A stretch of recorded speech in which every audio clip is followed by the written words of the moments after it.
विश्वविद्विश्वजित्कर्ता विश्वात्मा विश्वतोमुखः विश्वेश्वरो विश्वयोनिर्नियतात्मा जितेन्द्रियः कालाश्रयः कालकर्ता कालः कालनाशनः महायोगी महासिद्धिर्महात्मा सुमहाबलः प्रभुविभुर्भूतनाथो भूतात्मा भुवनेश्वरः भूतभव्यो भावितात्मा भूतान्तःकरणः शिवः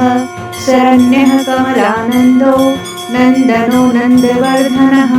वरेण्यो वरदो योगी सुसंयुक्तः प्रकाशकः प्राप्तयानः परप्राणः भूतात्मा प्रयतः प्रियः नयः सहस्रपातः साधुर्दिव्यकुण्डलमण्डितः अव्यङ्गधारिधिरात्मा सविता वायुवाहनः समाहितमतिर्दाता विधाता कृतिमण्डलः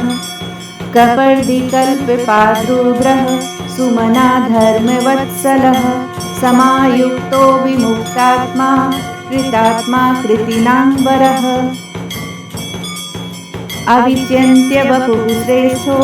महायोगी महेश्वरः कान्तः कामाडिरादित्यो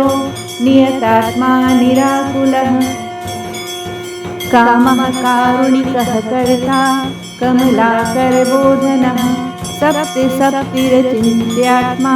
महाकारुणिकोत्तमः सञ्जीवनो जीवनाथो जयो जीवो जगत्पतिः अयुक्तो विश्वनिलयः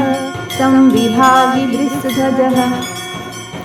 वृषाकपिः कल्पकर्ता कल्पान्तकर्णो रविः एकचक्रिरथो मौनी सुरथो रतिनाम्बरः सक्रोधनो रश्मिमानी तेजो राशिर्विभावसुः दिव्यकृदीनकृद्देवो देवदेवो दिवस्पतिः दीननाथो हरो होता दिव्यबाहुर्दिवाकरः यज्ञो यज्ञपतिः पूषा स्वर्णरेखा परावरः परापरज्ञस्तरणी रंशुमाली मनोहरः प्राज्ञः प्राज्ञपतिः सूर्यः सविता विष्णुरंशुमानः सदा गतिर्गन्धर्वो विदितो विधिराशुगः पतङ्गपतगः अस्थाणुर्विहङ्गो विहगो वरः हर्यश्वो हरिताश्वश्च हरिदश्वो जगत्प्रियः त्र्यम्बकः सर्वदमनो भावितात्मा विश्ववरः आलोकत्रिलोकनाथो लोकालोकनमस्कृतः कालः कल्पान्तको वहिनः सपनः प्रतापनः वीरोचनो विरूपाक्षः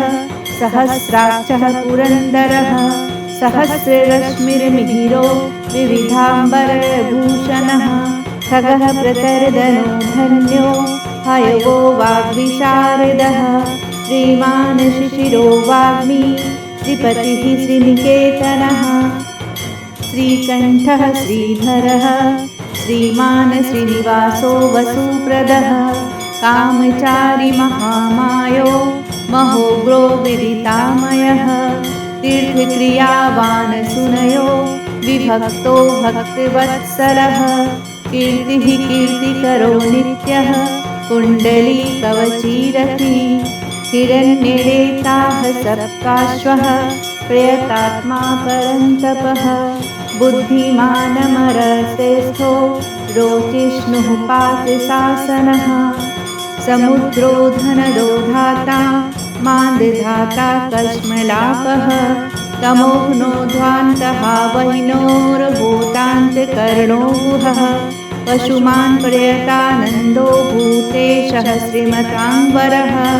नित्योदितो नित्यरथः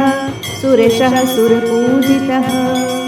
अजितो विजेतो जेता जङ्घम अस्थावरात्मकः जीवानन्दो नित्यगामी विजेता विजयप्रदः पर्जन्योऽग्निः स्थितिः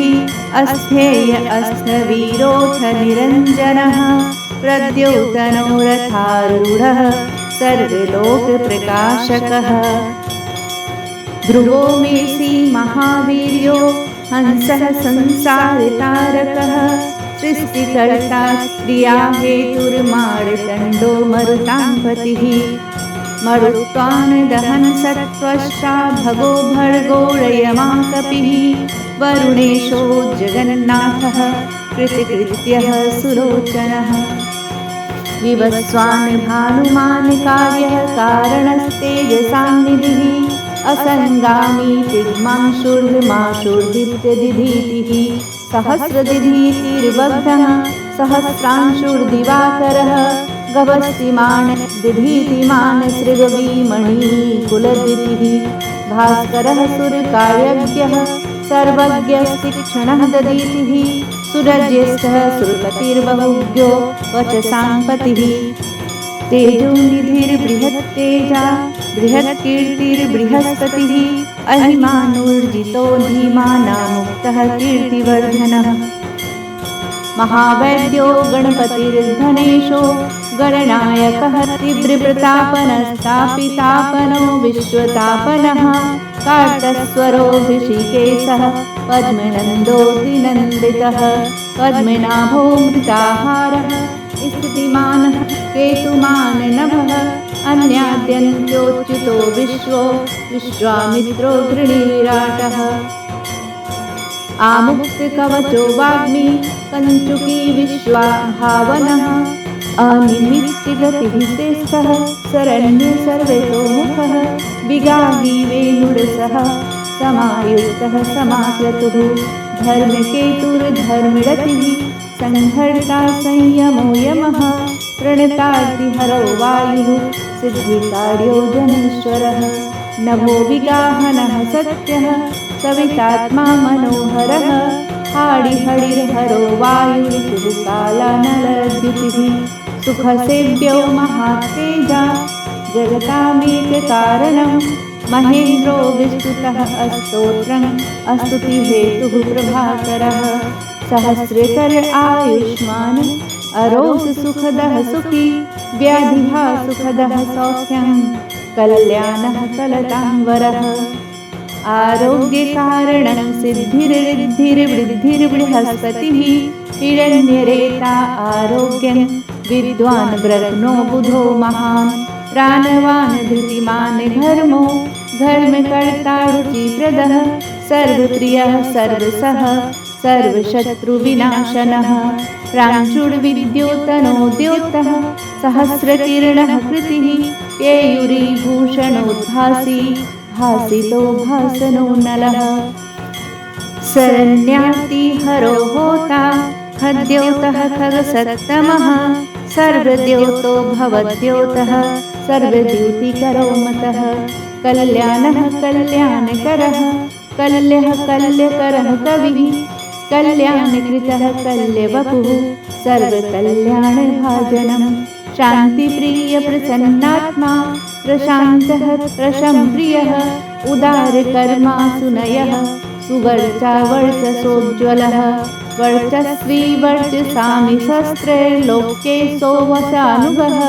तेजस्वी सुयशावर्ष्मी वर्णाध्यक्षो बलिप्रिय यशस्वी तेजो निलयस्तेजस्वी प्रकृति स्थितः आकाशगः शीघ्रगतिराशुभो गतिमान खगः गोपतिर्ग्रह देवेशो गोमानैकप्रभञ्जनः जनिता प्रजनो जीवो दीपः सर्वप्रकाशकः सर्वसाक्षी योगनित्यो नभस्वानसुरान्तकः रक्षोघ्नो विघ्नशमनः किरीटी सुमनः प्रियः मरीचिमाली सुमतिः कृताविख्यविशेषकः शिष्टाचारः सुधाकारः स्वचाराचारः तत्परः मन्दारो माठरो वेणुः सुधापः क्षमापतिर्गुरुः सुविशिष्टो विशिष्टात्मा विधेयो ज्ञानशोभनः महाश्वेतः प्रियो ज्ञेयः सामगो मोक्षदायकः सर्ववेदप्रगीतात्मा सर्ववेदलयो महान् वेदमूर्तिश्चतुर्वेदो वेदवृद्वेदपारगः क्रियावानसितो जिष्णुर्वरीयांशुर्वरप्रदः व्रतचारी व्रतधरो लोकबन्धुर्लङ्घकृत अलङ्काराक्षरो वेद्यो विद्यावान् विदिताशयः आकारो भूषणो भूष्यो भूष्णुर्भुवनपूजितः चक्रपाणिर्ध्वजधरः सुरेशो लोकवत्सलः वाग्मीपतिर्महाबाहु प्रकृतिर्विकृतिर्गुण अन्धकारापः श्रेष्ठो युगावर्तो युगाधिकृतः अप्रमेय सदा योगी निरहंकार ईश्वरः शुभप्रदः शुभः शास्ता शुभकर्मा शुभप्रदः सत्यवान् श्रुतिमानुच्चैरनाकारो वृद्धिदो नलः बलवृद्वलदो बन्धुर्मतिमान् बलिनाम्बरः अनङ्गो नागराजेन्द्र पद्मयोनिरगणेश्वरः संवत्सर ऋतुर्नेता कालचक्रप्रवर्तकः पद्मेक्षणः पद्मयोनि प्रभावानमरः प्रभुः सुमूर्तिः सुमतिः सोमो गोविन्दो जगदादिजः विद्वासा कृष्णवासा दिग्वासा स्वीयान्द्रियातिगः अतीन्द्रियोऽनेकरूपः अस्कन्दः परपुरञ्जयः शक्तिमान् जलधृग्भास्वान् मोक्षहेतुर्योनिजः सर्वदर्शी जितादर्शो दुःस्वप्नाशुभनाशनः माङ्गल्यकर्तान्तरणिर्वेगवान् कश्मलापः अस्पष्टाक्षरो महामन्त्रो विशाखो यजनप्रियः विश्वकर्मा महाशक्तिर्द्वितीरिषो विहङ्गमः वीक्षणो दक्ष इन्द्रः प्रत्यूषः प्रियदर्शनः अखिन्नो वेदनिलयो वेदविद्विदिताशयः प्रभाकरो जितरिपुः सुजनो ऋणसारथिः पुनासि सुरतः अस्कन्दो महितोऽभिमतो गुरुः ग्रहराजो ग्रहपतिर्ग्रहणछत्रमण्डलः भास्कर सततानन्दो नन्दनो नरवाहनः मङ्गलोऽथ मङ्गलवान् माङ्गल्यो मङ्गलावः मङ्गल्यचारुचरितः शीर्णः सर्वव्रतो व्रतिः चतुर्मुखः पद्ममाली पूतात्मा प्रणतारतिः अकिञ्चन सतामीशो निर्गुणो गुणावान् च्युतिः सम्पूर्णः पुण्डरीकाक्षो विधेयो योगतत्परः सहस्रांशुः क्रतुमतिः सर्वज्ञः सुमतिः सुवाक् सुवाहनो माल्यदामा कृताहारो हरिप्रियः ब्रह्मप्रचेताः प्रथितः प्रयतात्मा स्थिरात्मकः शतबिन्दुः शतमुखो गरीयाननलप्रभः धीरो महत्तरो विप्रः पुराणपुरुषोत्तमः विद्याराजाधिराजो हि विद्यावान् भूतिदः स्थितः अनिर्देश्य वपुः श्रीमान् विपाप्मा बहुमङ्गलः स्वः स्थितः सूरतः स्वर्णो मोक्षदो बलिकेतनः निर्द्वन्द्वो द्वन्द्वः सर्गः सवर्गः सम्प्रकाशकः दयालुः सूक्ष्मधिः शान्तिः क्षेमा क्षेम स्थितिप्रियः भूधरो भूपतिर्वक्ता पवित्रात्मा त्रिलोचनः महावराह प्रियकृत्याता भोक्ता भयप्रदः चक्रवर्ती धृतिकरः सम्पूर्णोऽथ महेश्वरः चतुर्वेदधरो चिन्त्यो विनिन्द्यो विविधाशनः विचित्ररथ एकाकी सप्ति परात्परः सर्वोदधि स्थितिकरः स्थिति अस्थेय स्थितिप्रियः निष्कलः पुष्कलो विभुर्वसुमान् वासवप्रियः पशुमान् वासव स्वामी वसुधामा वसुप्रदः बलवान् ज्ञानवान् सत्त्वमोङ्कार स्त्रीषु संस्थितः संगकल्पयोनिर्दिनकृत भगवान् कारणापः नीलकण्ठो धनाध्यक्ष चतुर्वेदप्रियं वदः वखट्काणोद्दाता होता स्वाहाकारो हुताहुतिः जनार्दनो जनानन्दो नरो नारायणो बुधः सन्देहनाशनो वायुर्धन्वी सुरनमस्कृतः विग्रही विमल बिन्दुर्विशोको विमलद्वितिः द्वितीमान द्योतनो विद्युद्वितावान् विदितो बलिः घर्मदो हिमदो हासः